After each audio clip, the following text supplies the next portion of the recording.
Makadi hama neshamwari muna Kristo, nokukwazisai nemufaro uri muna Ishe wedu Jesu Kristo.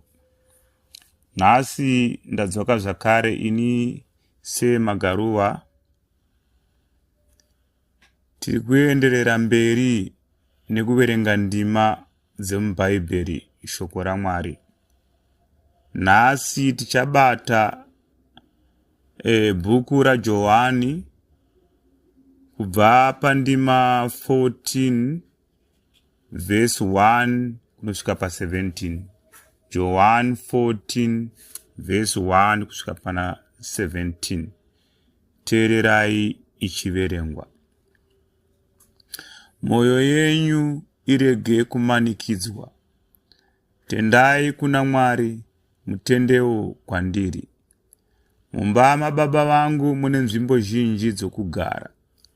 Dai kusaiva kudaro, ndingadai ndaikuudzai, nokuti ndinoenda kunokugadzirirai pokugara. Kana ndaenda kunokugadzirirai pokugara, ndinozouyazve ndikugamuchirei kwandiri, kuti apo pandiri nemi mugovapowo. Pandinoenda munopaziva, nenzira munoiziva. Tomasi akati kwaari, Ishe, hatizivi pamunoenda, nzira tingaiziva seiko? Jesu akati kwaari, ndini nzira nezvokwadi noupenyu. Hapana munhu unouya kuna Baba asi nokwandiri. Dai makanga muchindiziva, mungadai maizivawo Baba vangu. Kubva zvino munovaziva, makavaona. Firipo akati kwaari, Ishe, tiratidzei kuna Baba zvigotiringana. Jesu akati kwaari, ndakava nemi nguva refu yakadai, ko, hauzati wandiziva here Firipo? Wandiona ini, waona Baba. Zvino unoreva seiko uchiti, tiratidzei Baba? Hautendi here kuti ndiri muna Baba naBaba vari mandiri? Mashoko andinoreva kwamuri handaarevi pachangu, asi Baba vanogara mandiri ndivo vanoita mabasa avo. Nditendei kuti ndiri muna Baba naBaba vari mandiri. Kana kusi kudaro, nditendei nokuda kwamabasa ameno. Amene.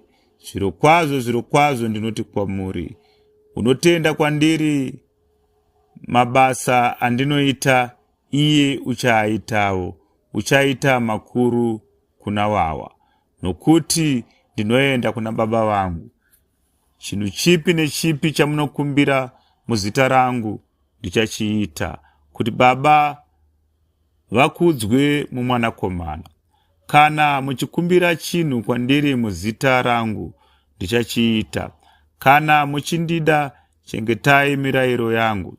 Neni ndichakumbira Baba, vachakupai mumwe munyaradzi, kuti agare nemi nokusingaperi.